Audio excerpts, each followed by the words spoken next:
Welcome home to USA Global TV and Radio, a place where dreams take flight, with authentic storytelling, diverse perspectives and meaningful conversations, where global stories unite and bridges are built beyond all borders. Discover world-class education, entertainment, hope and inspiration.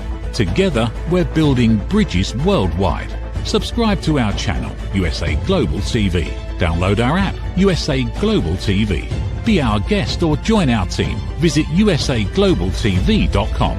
Thanks to our founder and executive producer, Dr. Jacalyn Kerbeck. Music score by Yeffy Tang from Cloud Road Music. Voiceover artist Mike Porter. Creative direction by Paul Garcia. USA Global TV and Radio. Your home for global connection. All rights reserved. This video and its contents are the exclusive property of USA Global TV and Radio. Unauthorized use, duplication or redistribution in any form is strictly prohibited.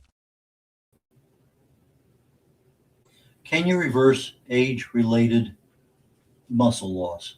In other words, you look at older people, they're kind of humped over, their muscles just aren't there, their legs are thin, they get little hanging things on their arms. Yeah, is that reversible? Well, that's what we're going to talk about today. But before I start on that, if you're on YouTube today and you are not a member of the USA Global TV and Radio Network subscriber, please seriously consider joining the USA Global TV and Radio and the Dr. Jacalyn Kerbeck network on YouTube. We would really, truly appreciate it. Getting back to our problem at hand, and I call it an energy management issue, an engine problem. We have energy in our bodies, but it's just not getting to where we need to go. And as such, that becomes a problem because we actually have the ability to do a lot of things. So let me go ahead and bring up a slide thing here and we will get ready to talk about it. Okay. In my book, Aging Sucks, I talk about what causes us to age at the cellular level in the body. I also tell you what counters that. And essentially, it's a simple, like a teeter-totter or a tug-of-war. You have activities are going on in our body that damage literally every cell, every second that we're alive. But we also have, resilience in our body that damage that occurs from free radicals, inflammation, oxidation, a number of different areas that can be controlled because our body has the ability to make those repairs. In some cases, multiple backup systems that just really and truly make our body a marvel of wonder. And so we have things that are going on, but as we age, there are several of these little things that are happening that lead to something else. It's not a single pathway, a straight road for aging. No, it's a lot of different roads converging all at one place. So if I'm looking at something that's a single underlying cause, it's really not a single, it's a systemic cause. So let's go ahead and look at that from that perspective and we'll go from there. I have several things going on at the same time. In other words, you might say, how do you know whether you're aging or not? Well, generally you're weaker than what you used to be. You have balance issues. I know I'm weaker than I used to be. I don't have any balance issues. In fact, I think I'm pretty decent on that. I've been doing a lot of vibration plate stuff where I can close my eyes and move my head around and move all sorts of gyrations and maintain balance while I'm on the vibration plate. So I think my balance is pretty decent. Tiring more quickly, I think that's a daily thing. How much you eat, what's the stress going on, what's the quality of your sleep. There's a lot of things that you can say, yeah, I'm tired. It could be just something simple like dehydration. It could be something you're just not getting the right kinds of foods to fill up the muscles in the brain. Waistline, absolutely. Yeah, you got one of those. No problem with that one. Working on it, but yeah, waistline is probably more predominant, especially you start getting over 40. And recovery, I don't think my recovery is still good, but for most people, recovery takes longer. So those are some of the things that we notice when we're aging. So what causes it? Well, aging causes it because some of those causes I talked about a moment ago that are in the body. I'll tell you what, let me just put my glasses on so I can read here. In our body, if I have a lifestyle that's just very low activity, not very challenging, that's going to tend to make my muscle mass less and my strength less. my endurance less. If I have low protein intake, in other words, my muscles need protein. If I'm not getting it or I'm not getting it at the right time, then that becomes an issue because it's not being fed properly. It's like having a baby and not feeding it or trying to overfeed it at one point in time. The baby's not adjusting to it. Could have digestive issues. As we get older, the stuff in our gut, our microbiome, is just not functioning the way it used to. Now we can do a lot of things for that and prime it. As we get older, we get that little belly, a couple, 3 extra inches or more. Well, that usually is an indication that we might also have insulin resistance. And when we start having insulin resistance, we may actually have other metabolic issues that are going on at the same time. And so if I have insulin resistance as one aspect of a metabolic problem, I probably have another one where whatever nutrients I'm taking into my body, my cells are not getting them. They may get half of them, they may get 2/3, they may not get much at all. And there's reason for that. And part of it is the fact that we have this cause of aging called the intercellular communication, altered intercellular communication. And the message goes out to the cell saying, hey, here's some protein or, calcium or whatever is needed, but the cell doesn't recognize it. As such, it's not going to accept it the way it normally would be. We also we get older, we start having one of these more zombie cells, and they create a lot of inflammation in the body. And so you have inflammation coming from many sources, but when it gets to be chronic and systemic, that becomes a major problem with your fatigue and other things that you have. If we don't get proper sleep, we don't get good quality sleep, that becomes an issue too, because our bodies can't repair itself the way it's supposed to be. Stress is another one. If you're not taking care of stress on literally almost on an hourly basis, that mounts up, and usually you see a lot of that in the gut area, because your cortisol is their stress hormone, but you get 4 times more cortisol receptors in your gut, and so you end up storing more fat. If your diet isn't adequately, say, balanced nutrition, then that becomes an issue. If you try to, maybe do too much at one time, now you're starting to suffer from that recovery issue, which may lead to fatigue and other things. So there's just a lot of things in there that you're starting to notice it, but maybe you don't know what's causing it. And that's kind of why we're doing this show today. So if I look at, I'm losing muscle mass, I'm losing strength, what can I do? Okay, well, the typical old way of doing that was eat this, don't eat that, take this, avoid that. That was the standard. I mean, even up to about 20 years ago, 10 years ago. And they're trying to figure out, okay, you're 156 pounds, you need, 2 point this of that times your weight times this, whatever.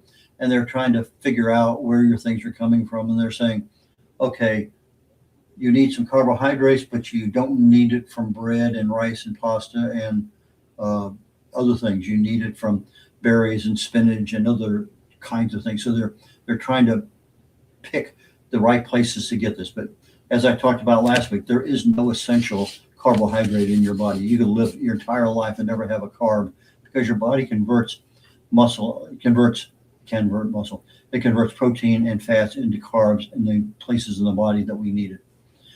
And most of these things they did in the old way of trying to fix this losing muscle as you get older was short term, and it really didn't have a good understanding. If I go back into about 2010, 2011, we kind of knew what caused us to age, but somewhere around 2013, they actually put it in writing and got concurrence with a number of people. And they had 8 different causes of aging. And then a few years later, 2023, they came up with 4 more. And so they have a very definitive list of things that cause aging. Well, a little bit later, they came up with, okay, these are causes of health. So if I do these, I know I'm going to cause myself to age. If I do these, I'm going to cause myself to be healthy. So part of the new way of doing things is understanding why. I worked for a company, an oil field service company, and one of my jobs was to understand why something failed. We would make tools. They would be offshore, onshore, and depending on what kind of tool, you could actually have the tool that you could measure the formation in the ground while you were drilling, or after the well was drilled, you put a tool down and you actually measure, where's the oil at, where's the gas at, where's the water at, etc. And so understanding why, I got involved in this project called Taproot. And you'd have to say, well, okay, why did that happen? Why did it fail? Okay. Then you have about 6 or 7 or 8 different things you go down, training, lots of individual applications that, okay, why did this fail? Okay, then you get an answer to that one, and you go, well, okay, fine, I understand. Why did that fail? And you're trying to get down to essentially a root cause. So from my perspective, my look at things nowadays is, if I know the cause of a problem, I can generally fix it. I had a really interesting problem with this company because we were making tools that had nuclear sources in them. And the nuclear sources were some of the things that go out and determine what kind of formation you have. Well, generally speaking, we had at least triple redundancy on anything you put a nuclear source in. You didn't want something popping out down the well or falling out driving behind lots and lots and lots of safety issues on that. Well, there was this well off of Nigeria that the drilling guy out there said, no, we're not going to drill, because he got ready to put an O-ring in to put the source in, nuclear source, and there was no O-ring groove to take the O-ring. And he says, this is not right. I don't want to take a chance on losing something. Even though he had triple redundancy, he made the decision saying no.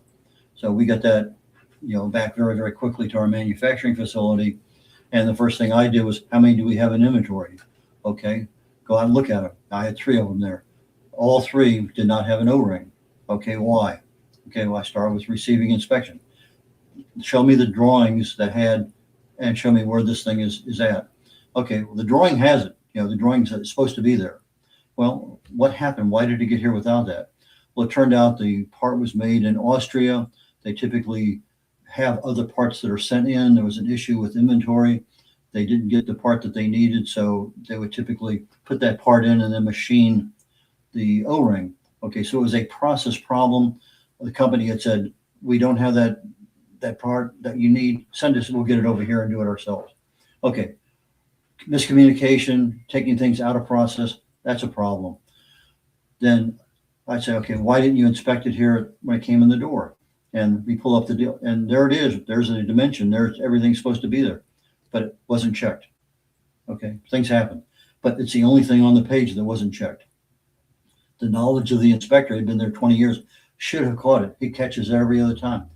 Just missed it. That's a cause. So it gets into the next part of manufacturing where they're supposed to put the O-ring in there to start putting this thing together. The O-ring doesn't fit. So they grab another one a little smaller, fits fine. So it goes into the next part, and the same thing happens. They end up taking a smaller O-ring, not part of that tool, and it gets in through the entire manufacturing process. It goes out to one of the test wells. They put a nuclear source in there. They had to put another smaller O-ring in. Boom. It goes down there. It tests fine. It still has the wrong O-ring. It gets over there to testing, and everything else is going on. It passes all of that. Still doesn't have the right O-ring. It gets shipped to Nigeria. The people there, first thing they do is they rip everything off, put brand new stuff in. They notice that the O-ring wasn't the right size. They put a smaller one in, and on and on and on. It finally gets out to the rig, and the guy says, no, stop. He was the guy who was actually right. So we had one of these tools down in South America. We had to basically fix the tool we had right here, get that done, ship that down there, express as best we could to take care of that job that was happening. So I go over to another local vendor that was sending the part to Austria, and I said, okay, fine, show me what on your drawings, why isn't this thing checked? So we go down, and sure enough, I'm talking to the director of QA. We're sitting there looking at the inspector. We're looking at the drawing. Every single measurement that inspector took, he had checked, except for the O-ring groove. Human error, things happen. Understanding why those happen helps us able to do things better in our lives. So if you want to learn how your body is interconnected, it's not a single thing that's causing a problem, but it helps you to make a better decision with regard to your diet, your sleep, your stress management, and things like that. Many, many things happen. And if you know why, you can generally take care of yourself far, far better, because that's one of the reasons we do take care of ourselves better. So if I look at our energy management system, I have, I'm weaker if I'm looking at those things up there in the top 5 of them. I'm weaker. I have fatigue. I have balance issues. I have a waistline that's growing. I have a recovery that's slower. I'm not experiencing 5 separate problems getting older. I'm actually seeing one systemic disruption. In other words, I have a cause of aging. Actually, I have several causes of aging, but it's when I look at how does my body manage my energy, and my energy is basically my ATP production from my mitochondria. So I have ATP that supports my glucose management in my body, my glycogen, where I store that energy in my muscles, and I have fat that I store around my waist or anywhere else in my body, because that fat can be called on to be used as a source of energy.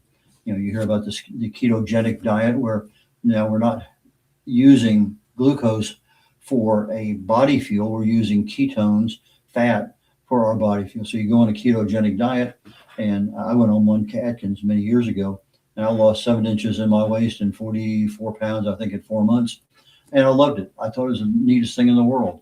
The only thing I didn't do was, of course, I read 5 books on it before I started, and it really didn't talk about the carbs. It says, I was on less than 10 grams of carbs a day, and I loved it for years. Easy. But I lost some endurance from running. I could run 6 or 8 miles easily. I couldn't run 2 when I was on the Atkins diet. But when I got off the Atkins diet, I found out I was osteopenia. In other words, I started having bone density issues. Well, that shocked me, because I'd been a runner forever and ever and ever. I'd lifted weights forever. So there's certain things there that my body was not giving me that I was expecting. And it turned out that had I been eating fruits and vegetables for a carb intake rather than avoiding donuts and pasta and bread, I would have probably not had that problem. Because when you look at how you actually build strong bones, there's a certain chemical process that happens, fairly simple, fairly easy, that gets that calcium to the bones to keep you nice and strong. But it's a different chemical process that takes the calcium out of the bones. And so when I was on Atkins, that chemical process that takes it out of the bones, I was exponentially activating that one big time. And I wasn't providing enough calcium to get into the bones. So the problem with the calcium is the fact that if it doesn't get to the bones, it goes to your heart valves and arteries, and that becomes a major issue. So that's a problem. So let's see here. So if I look at this thing as a system, I have inflammation, I have insulin, visceral fat, I have muscle, and I have mitochondria.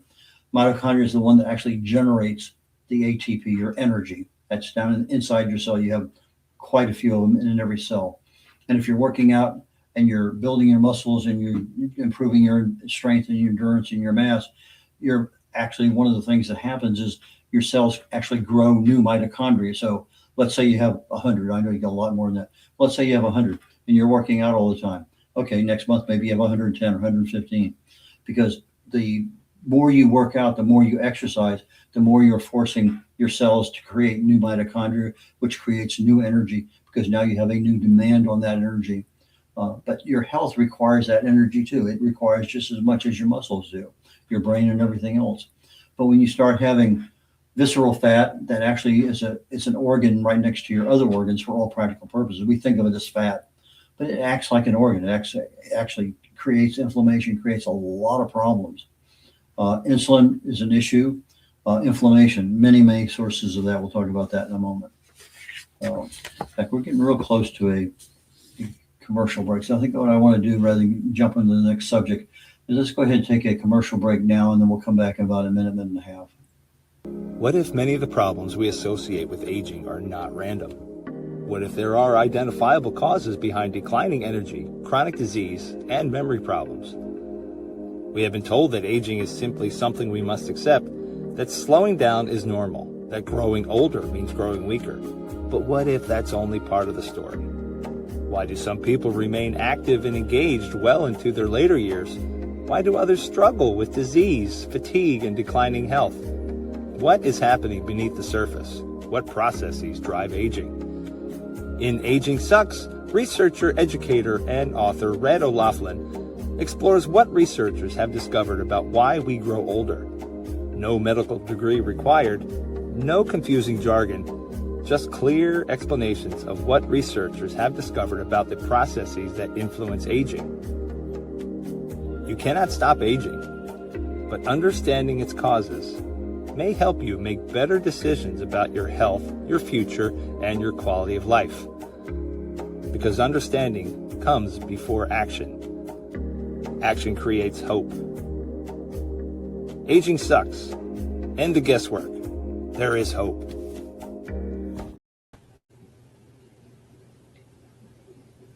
Brad O'Loughlin, we're on Talking Heads on the USA Global TV and Radio Network. And we're talking today about, can we reverse age-related muscle loss? That's basic talk today. And when you look at this thing, I showed a slide up here where I have visceral fat and insulin and muscle, et cetera. Essentially what you're looking at is the energy management system of our body. And when this thing is humming, we're good. We're bulletproof. Everything is working. However, as we get older, there's another term, just like insulin resistance, or at least you've heard of it. There's another term called anabolic resistance. That anabolic resistance is what causes our bodies to start not doing the repairs the way we need to have done. We're not building the tissues that we need to have done. And a lot of that is part of the fact that the communications that are going out from cell to cell, to organ, back to your brain and back forth, they're just not working because of that altered intercellular communication issue that I talked about earlier. A signal goes out nice and strong, and it's not being interpreted. There's just so many things that happen at the cellular level of the body, and when one happens, like inflammation, that creates a problem. When your mitochondria aren't producing enough energy, that creates a problem. And so you end up with multiple problems on top of each other. So if I look at visceral fat, well, visceral fat is one of those things. It acts like an organ. It really and truly acts like an organ in the body. It's not just fat that's stored. We have fat that's around our gut. That's our what do you call it? There's our dermal fat. Not dermal, but you have a fat that's you can reach down and grab a hold of, and that's the stuff we see that jiggles like Jello. However, the fat that's right up next to all of the organs, different kind of fat, really, because you also have brown fat and white fat, but that visceral fat is the one that's most dangerous. Now, if you have a scale you can stand on barefoot, or have some other, there's a lot of different measurements. You can actually measure, and it'll tell you, okay, you have 12.3% visceral fat or 8.2% visceral fat. And the visceral fat has a range it can live in and not become a problem. It's thin enough. Okay, I'm not interfering with insulin and other factors going on in the body, adding inflammation, adding other issues. So you want to try visceral fat, I think below 9%. But anything over that starts becoming an issue, and anything over 12 or 13 becomes a major issue. But if you don't even know what it is, how do you know what to do? And so the first thing is awareness. Maybe $20 investment, you go get a scale that you can measure 20, 30, 40 different things in your body. Not an uncommon thing nowadays to see.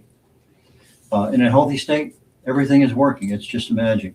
Mitochondria is just cranking out energy. I'm exercising. I'm getting more mitochondria. Boom. Everything's working the way it's supposed to be. But when I start getting up there in age, because some of these causes of aging are not being repaired or countered as well as they should be, I'm starting to get accumulated damage over time. And when that accumulated damage exceeds the body's ability to repair itself, now I start having what we call accelerated aging, increased risk of disease. Lots of things are going on because, I'm getting older. I don't have as many cells that I can use to, I call stem cells. I don't have as many stem cells as I can in order to make the repairs.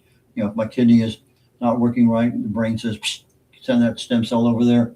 The old cell dies, boom, new cell goes in there. Everything's working fine. But sometimes that old cell that's supposed to die doesn't. It becomes a zombie cell. That's a problem. Sometimes as I'm getting older, I don't have enough stem cells to send to my kidney to say fix something. So now my kidney is operating less than a peak efficiency. So inflammation, chronic inflammation, causes havoc all throughout the entire body, especially at the cellular level. So when you're starting to have a problem at that cellular level, what's causing that inflammation? Well, could be, your immune system. It's not working as well as it should. You could have an autoimmune issue where your immune system doesn't recognize, it's recognizing healthy stuff as not healthy and attacking it. Obviously, you could have germs, any kind of problem there, injury. You could have lifestyle issues, smoking, too much alcohol, wrong kinds of food. Maybe you can just be overweight. That's a major problem. Toxins. I think toxins is probably one of the most dangerous problems we have, but it's just one of those things that people concentrate on. But we have toxins primarily from skincare products, probably more so than anything else because it's right in the skin. A lot of nanotechnology, boom, and it's into the skin faster than you can check a stick at. But the biggest thing is probably you're eating foods that contain a lot of omega-6 fatty acids. That's any fatty acid that comes from a plant, your safflower, your sunflower, your corn oils. All of those are omega-6s, and that happens to be an essential fatty acid. Our bodies can't make it. Our bodies can't make omega-3s either. So when your omega-6 to omega-3 ratio gets outside the range of around 3, maybe 4 to 1, we start now having inflammation created in our body. So that becomes a problem. So that is another cause of it. There's just lots and lots of things that cause our inflammation. And when that inflammation becomes systemic all over the whole body, now we start looking at slower recovery, fatigue, weakness, all sorts of things. In the old view of understanding part of our aging, the view was don't do this, do this. And it was very, very specific. Okay, 2.2 grams of this per year. Anyway, very methodical. Again, not based on a whole lot, because most of the theory back then was we had livers and oh, I can't even think of the name of it. But anyway, they were thinking of it more of a scaffolding movement. Our muscles were actually being used to draw things in to make a muscle to move around. But when you start looking at it from let's say from a metabolic condition, I have a lot of energy that needs in the muscle, glycogen. So if I have glucose, our insulin shoves that glucose into the body in the form of glycogen. That glycogen is usable energy stored in the muscle. So I now have muscles that require glycogen. If I don't have the glycogen there, then I have a problem. Well, I need the glucose for that. But I also need protein in order to build new muscle fibers, new muscle cells. And that protein is part of that metabolic viewpoint that we're looking at now. What can I do at the cellular level to enhance the intake, uptake of glycogen? Insulin resistance is one that counters that. Uptake of protein adequately. And the part of that problem is the altered intercellular communication. I'm not getting the cell to respond. It has the right material there, it's just not responding. Or I don't have the material there. Or I'm not even getting the energy out of my mitochondria. Just lots and lots and lots of things that can happen. So we're now aware that the fact that I need my ATP for my mitochondria, but I also need glycogen. I also need the protein synthesis. I need a lot of other amino acids that are there. Just a lot of things that are going on in the cellular level that if you're not feeding them properly, communicating with them properly, they become a problem. And we see these problems primarily as we're aging. So if I were to look at this thing as, it says, this is an AI drawing, it says how one organ dictates the whole system. Well, they're talking about building and preserving muscle, our insulin sensitivity, shrinking our visceral fat, lowering our inflammation, and we protect our mitochondria at the energy level. But I look at that thing and I say to myself, okay, it's really and truly, if I'm getting down to the metabolic level regulation of energy in my cells, that's actually controlled somewhere else in my body. It's not necessarily down to a single organ per se.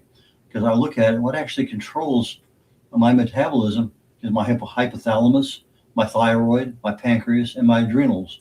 Those are the ones that I really need to pay attention to, because those are the ones that say, turn it on, do this, go do that, stop, whatever it may happen to be. So yeah, that's a good slide. It's very representative of the fact that one thing leads to another, leads to another, leads to another. And if all of a sudden visceral fat is becoming an issue, or insulin sensitivity is becoming an issue, I'm not getting down to protecting the mitochondria, and I'm not getting the energy restoration, the energy regulation, or the energy production that is needed in order to satisfy the body's needs. So, and if you look at the way they have it arranged, inflammation sitting right there next to the mitochondria, and that's probably a good deal, because your mitochondria actually produce what's called oxidation, ROS, reactive oxidation stress. And that ROS is at a low level. It's actually part of the process. It's needed at that low level. But when things are going awry and that ROS starts to creep up, now I'm starting to get excessive oxidation, and that becomes a problem. And that's where that chronic inflammation starts to form. So, but there's a term that I use in my book called cascading. So you have this thing happening, this thing over here, this thing over here. All of a sudden, any one or two, not a problem. You get 4 or 5, and all of a sudden you start getting a cascading effect that's really taking over your whole body at the same time. So if I want to start trying to control these things, what can I do? Well, I have my downward slide of my body with age. My muscles, I really have to let them do something. But muscles need protein. More importantly, they actually need a particular amino acid called leucine.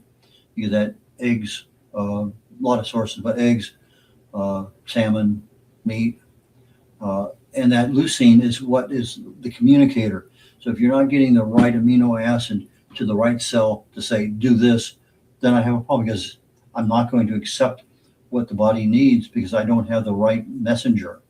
And so that leucine is super critical. And most of us, we kind of shun eggs, we kind of shun meat, and we eat too much of this or too much of that. And the carbs are not helpful because they cause an insulin resistance problem over time. But then you also have other lifestyle factors, maybe, smoking, alcohol, your balanced nutrition isn't as balanced as you think it is. Your stress management isn't being managed by a netting level of effectiveness.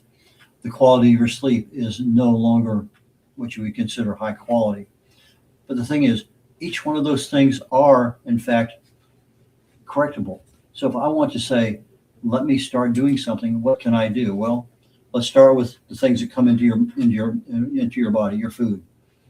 You want to make sure the right stuff comes in the right quantity at the right time. But you don't want to take in those toxins and a lot of carbs. You want to have a fairly good level of balanced nutrition. But if I'm old, maybe I need to eat more eggs. Maybe I need to have more salmon. Maybe I need to eat other things that provide my body with the right messengers and the right raw materials that are going to make the changes that need to happen. So I have to sustain a metabolic engine in my body, and I need raw materials to do that. The raw materials without the signals, not going to help me. The signals without the raw materials, not going to help me. The wrong signals are not going to help me. Very, very critical. Training. If you're not moving your muscles, you're not giving the resistance that's needed there, you're not challenging your muscles to do things, now you're under training, you're now part of the problem, you're not part of the solution. The solution is I do need to have some level of training. I don't need to go to the gym every day and lift weights. No, but if you're 70-year-old or greater, you do need to have movement. You need to have some level of control. And balance is there, strength is there, flexibility is there, lots of things that can be worked on at home. But that training is super critical. And then once you get those raw materials to the right places, you're activating the muscles to create new protein cells, new protein fibers, et cetera, in the muscles. Now you got to preserve it. That means that you got to maintain your lifestyle that's going to support that. You're going to recover. You're going to adapt accordingly. Your sleep is going to be quality enough in order to provide messages out to the body to make the repairs that are needed. And so what you're doing is overall reducing the inflammation, increasing your mitochondrial ATP energy production, and doing the things that need to be done in order to counter this anabolic resistance. So as I'm looking at my energy management system, aging is not a thing that it's going to happen. Yes, you're getting older chronologically, but you don't have to get older biologically. And part of understanding a lot of our aging processes involve the energy management system in our body. When we get right down to it, the mitochondria, you really need to know how to assist your mitochondria, how to assist your organs, how to assist your muscles in maintaining that muscle balance, that muscle strength, that muscle mass. My book, Aging Sucks, goes into a lot of detail into the causes of aging and into the causes of or support of repair. And with that, I'm going to surrender today. Aging Sucks there, and the guesswork, there is hope. This is not a health book. It's not an anti-aging book. It's not a longevity book. It's a book about understanding the causes of aging and what controls you really have over everything in your body. It's amazing how much you have, because everything you do every single day, your diet, your exercise, your stress management, your quality of sleep, all of those things you do every single day, they either can help your health or hurt your health. And that's what we're down to. Red O'Loughlin here, getting ready to sign off. I have a mantra, not a mantra. There was a guy who used to be here on radio, here on TV, talk show. He always ended the show with, don't let anybody steal your joy. And I've been thinking about that lately, and joy is a big part of our lives. So I think I'm going to kind of steal shamelessly, because it's been 20 years or more since he was on the air. But I'm going to say, take care. Don't let anybody steal your joy. And we'll catch you next week. Bye now. What if many of the problems we associate with aging are not random? What if there are identifiable causes behind declining energy, chronic disease, and memory problems? We have been told that aging is simply something we must accept, that slowing down is normal, that growing older means growing weaker. But what if that's only part of the story? Why do some people remain active and engaged well into their later years? Why do others struggle with disease, fatigue, and declining health? What is happening beneath the surface? What processes drive aging? In Aging Sucks, researcher, educator, and author Red O'Loughlin explores what researchers have discovered about why we grow older.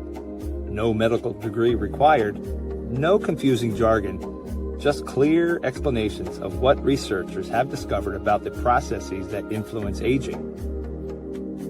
You cannot stop aging, but understanding its causes may help you make better decisions about your health, your future, and your quality of life. Because understanding comes before action. Action creates hope.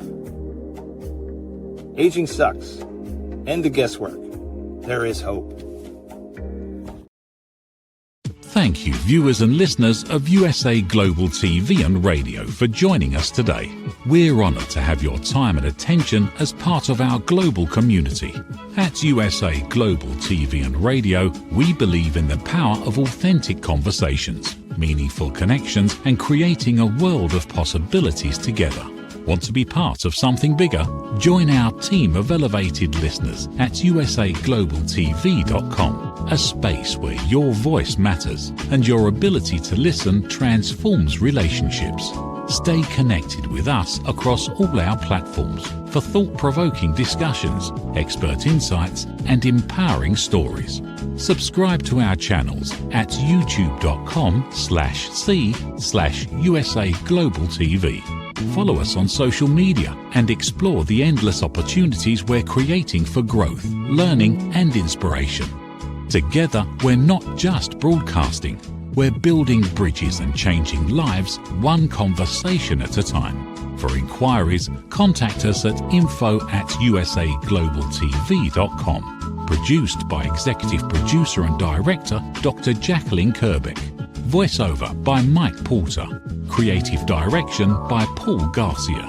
All rights reserved. Visit usaglobaltv.com to view our full terms and conditions.